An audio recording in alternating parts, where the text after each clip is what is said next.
freshman this year. That could be hard. Center field for Johnson. Dermarr knocks down the three. That's what we were talking about. His ability to go outside at 6'9", put it on the floor, but also to shoot that long-range jump shot. What a weapon. 31% out there. And the freshman averaging 13 a game. Now he's got the loose ball. He will flush it. And 5 quick ones for Dermarr Johnson. Cincinnati gets it back. Johnson, and he's got 8. A good pace here. Oh, Dermarr is on fire. When he scored his 13 points. Here's Dermarr Johnson again. Oh, he's got another 3. Like it. On top, Satterfield for Logan. Both of the good guards in there. Dermarr Johnson, he cannot miss another 3. That looked easy. Satterfield for Dermarr Johnson. Again! Oh, no!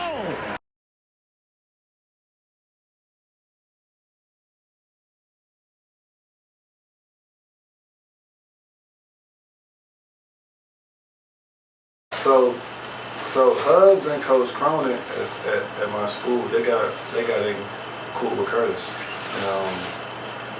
and I guess when they seen that I'm really thinking about going to college, because at first they didn't think I was going to college, they was right there. Hugs came in and he gave me a speech because they wanted me to get stronger too, since he had that crazy weight program. Right. And they wore Jordan. Kenny Satterfield was already signed. He blowing my phone up every day. Right. Like, bro, you got to come play with me. And I knew we'd be a good team. Did the Jordan thing, did that play into it? Keep it real, we come from the streets. Yeah. Free gear. I know y'all was getting sweatsuits the whole night. But the thing with the Jordan is, I had to get, because I was an Adidas kid. Okay. It was Adidas, DCSO Adidas. Sonny Vaccaro, I'm supposed to get a big Adidas contract when I come out. And Sonny had to basically be like, yeah, go. Cincinnati is a great place to go. You'll still have your Adidas contract when you come out of the major ad. How do you end up playing in Maine? And I could be wrong, but I think Maine Institute is where Carlton Hines went. Carlton Hines was a drug lord from New York City. He was recruited by Jim Boeheim, but he spent, I think, at least a year in Maine. How did you end up there? Again, Curtis was like, see, my senior year, my junior and my sophomore year, right? They blow me up crazy. And then comes my senior year, and now they start to tear you down. And they like, if I don't play perfect or he don't play hard enough. First is I'm smooth, it's effortless. It looked that way. Yeah. Now is he gonna play hard enough, and people starting to, say little shit.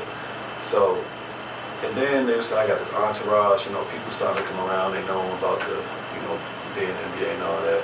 So Curtis was like, man, get away from the city. Right. This gonna be your college year. Go to Maine, and they know if you play for Coach Good in Maine, like he don't play no games. He on your ass. Like he ain't give a shit about my status when I went up there. Right. He cussed me out every day. So technically, what you're saying is you was already a shit upon going high school. You had already had established a following in DC, and because of the DCSO program? Yeah. Okay. So you big man on campus in Maine. Yeah, so I go to Maine as the top player in the country. I got ESPN cameras up there following me around, and yeah, I got static. Even though we got a good team, we got Caron Butler was on my team up there, and I mean he was an all-star, Caron Butler. Yeah, but he's a top player. Right. But me being up there kind of brought a lot of attention up there. I don't know if Max Good, he's coached pros, but I don't know if he had a guy like me there at that point. Was Maine Institute like a high school JUCO situation? Yeah. Because I know Caron Butler's path to college and pro basketball, I know that he was troubled. Right. So how does one end up in Maine, bro? You said the DCSO had some connections. Yeah, Curtis was like, because they know because like Sam Cassell, Catino Mobley, like a lot of pros went to MCI. Okay, yeah, bring me up to date. Name me some of the famous alumni. Like I said, Cassell, Catino Mobley, Brad Miller went there. The year before I went there, Eric Barkley. Eric Barkley went there. St. John's. Yeah, Baltimore, Kevin Braswell. And Coach had a reputation for being hard on guys. So all this shit about me not playing hard, there's no way I can play, no matter how good I am. I can play for max good if I don't play hard. Anyway, I can play for hugs if I don't play hard. So me going there, that'll just erase all the stuff that people were saying, really. But Coach had that reputation, and he told me that I was supposed to go there. Oh yeah? He said he talked to the phone with Chuck, and Chuck was supposed to come to MCI, and I guess something happened, and he ended up not coming. What you averaged your senior year, high school, you was the high school parade, high school player of the year, 98, 99. Yeah. You was gunning like a motherfucker. How many points you put up? What's crazy is, I ain't even a gunner. I ain't never even been a gunner. I averaged like 27, right? Okay. But we had so many good players on the team. I wasn't one of the dudes where, like, even at AAU, when I'm winning MVPs in these tournaments, I wasn't a dude that's going out there shooting the ball 20, 30 times. It's just all my points were like skill points. Like my 20 gonna look good. My 20 gonna be a few dunks on some dudes. Right. It's gonna be some crossovers, some threes. You know what I'm saying? I might some behind the back passes in there. All my points look like, all right, why is this dude 6'9" doing this shit? It wasn't like I was out there gunning. Like Keith Bogus took more shots than me at AAU. Okay. Alright. You played with a lot of guys in the AAU circuit that went on the D1 schools too, right?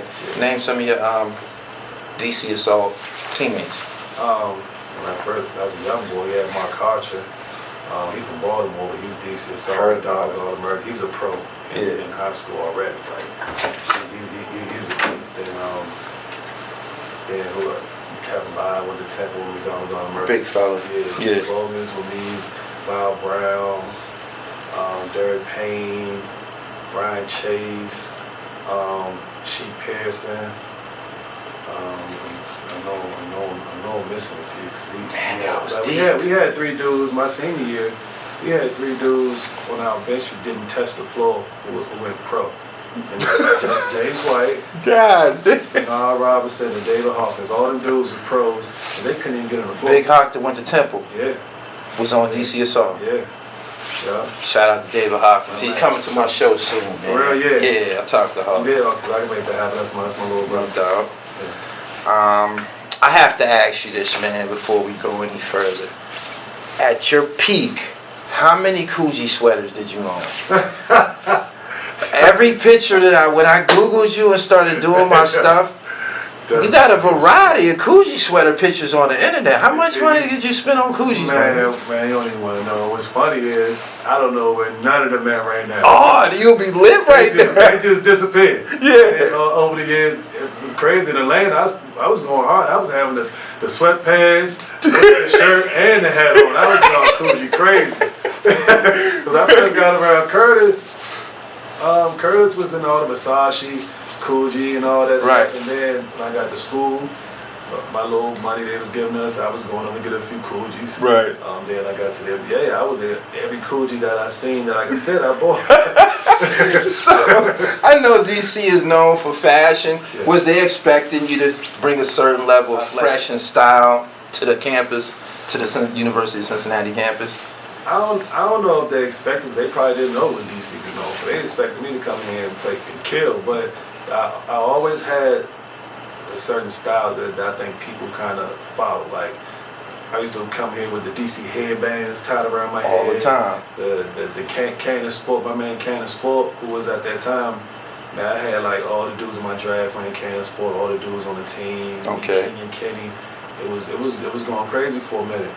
And even in my, we had to dress up for the NBA, we had a dress code. With my little outfits, I got headbands made in the material, my little suit outfits. Right. And now I say, year for last, all the dudes wearing the tie-around headbands. Like, man, I've been doing that, man, in 2000. Now they let the dudes wear them in the game. Okay. Yeah, they very, very lenient now on a dress code. Sure. They wear any color sneaker. What you think about the sneaker game in the NBA right now?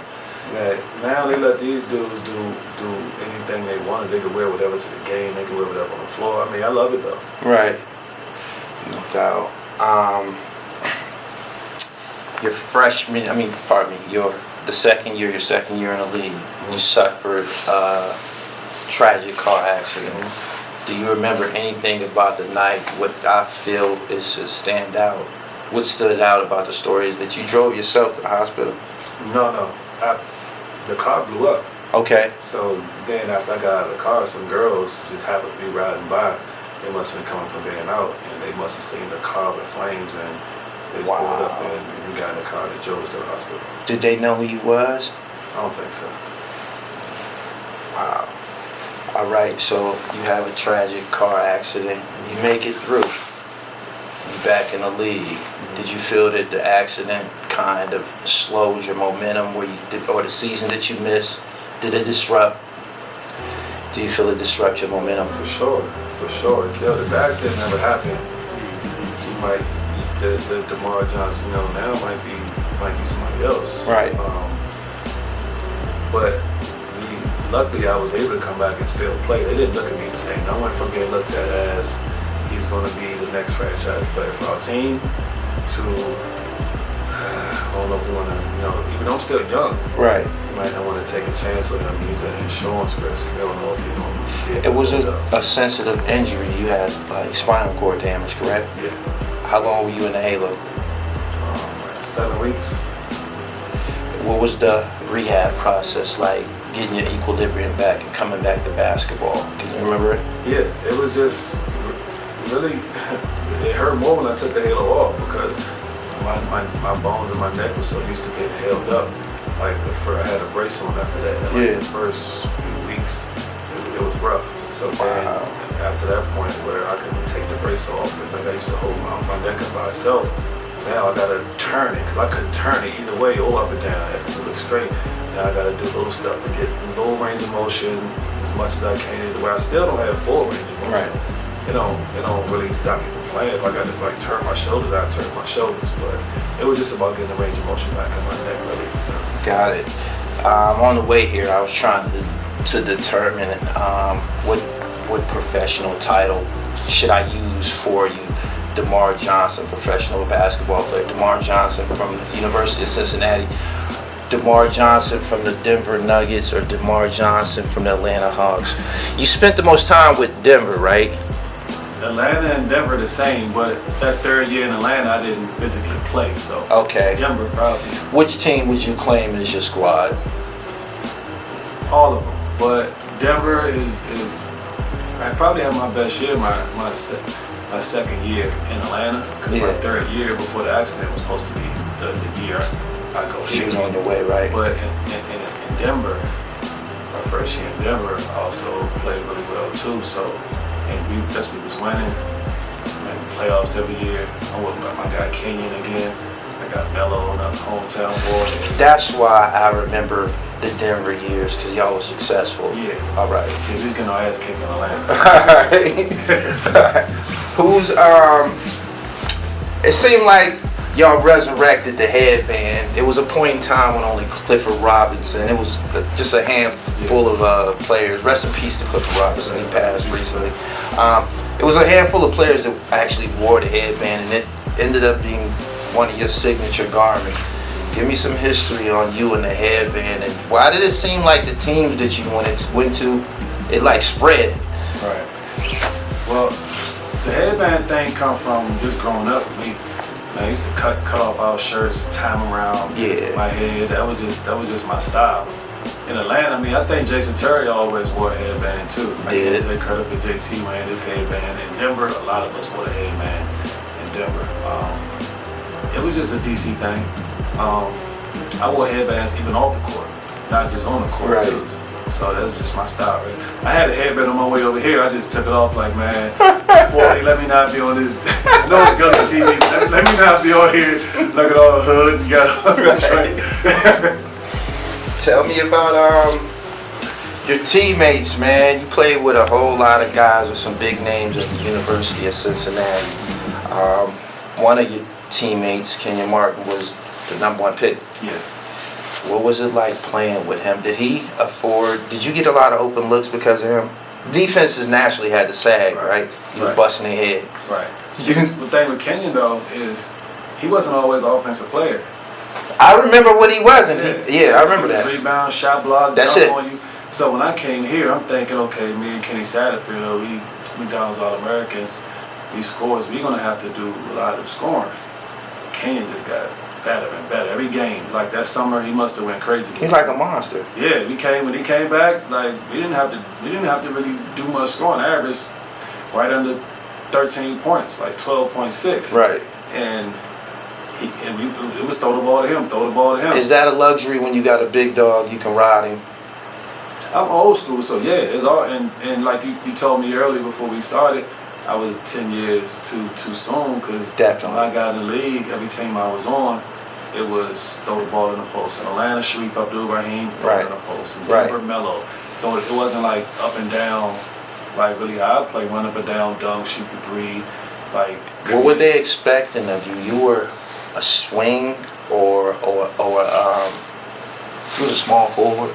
What were you? I played two. I played the shooting guard most of my career. I probably some small forward. And I played backup point guard my last year in Denver, because what happened was George didn't want AI to be the point. I wouldn't either. Right. He was getting his points and assists. Yeah. So he brought Steve Blake in to start for me and push AI to the 2, and I backed up Blake and played the 1. Right. 10 years too soon. Yeah. When you were in the league, man, there was nights that a drop step dunk, any type of back to the action, any type of back to the basket type of action would have been terribly sufficient. Was that ever a part of your arsenal? Was you trained to do that? Was you trained to do the drop steps and shit like that? Yeah, I mean, in workouts, they had me do all that stuff. Right. It wasn't really a part of my game. I grew up playing street ball, so I grew up playing one-on-one, like 33, and one-on-one game was really my game until I got to pro trainers, where they show me now, okay, you're a shooter. They like to put you in a shooter box. They show me how to come off screens, and the ball's getting slowly but surely taken out of my hand from being creative. But I did some post up. You put little guys on me, I took them to the block. You put big guys on me, I just blew right past them. Was there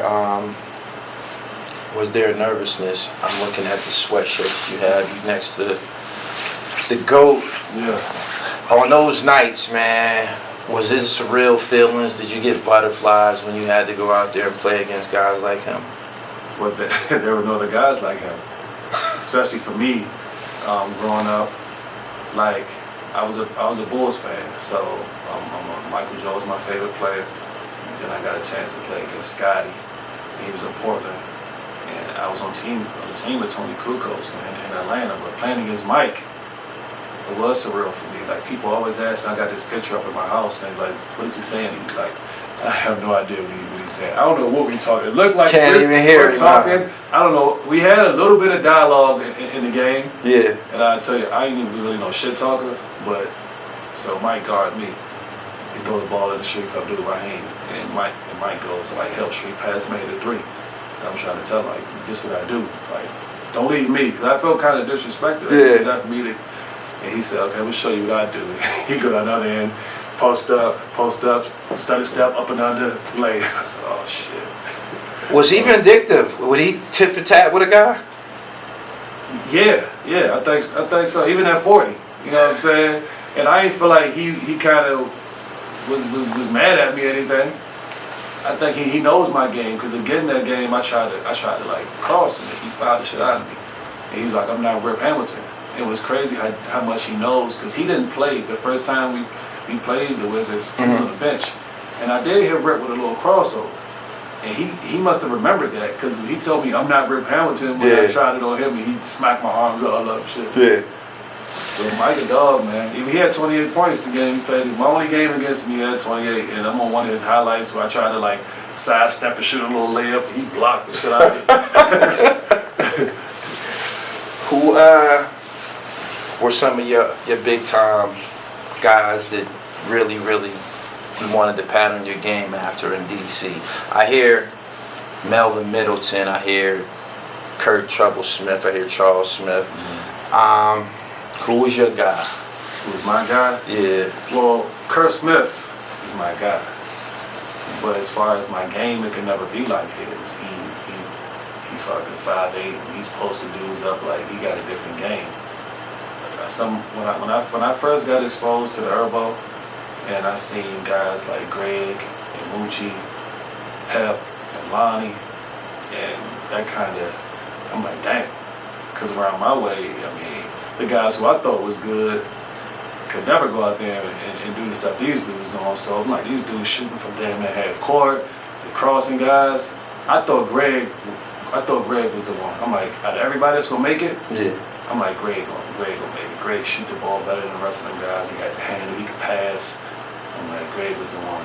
But Moochie was the one, I guess, to kind of just went after it, stuck hard, stuck with it, Right. played defense, played the point, and Moochie ended up being able to take that DC Street shit to the Rockets. Yeah. I wanted to play for the Rockets because Rudy let them do his ISO. Like Steve and Moochie and Cat took turns running ISO on one side of the floor. And shoot, man, I got a good contract out of that. You had something for the ass? I had something for the ass, but they had the knife pick, and I'm like, I knew I wasn't gonna go past 6. Right.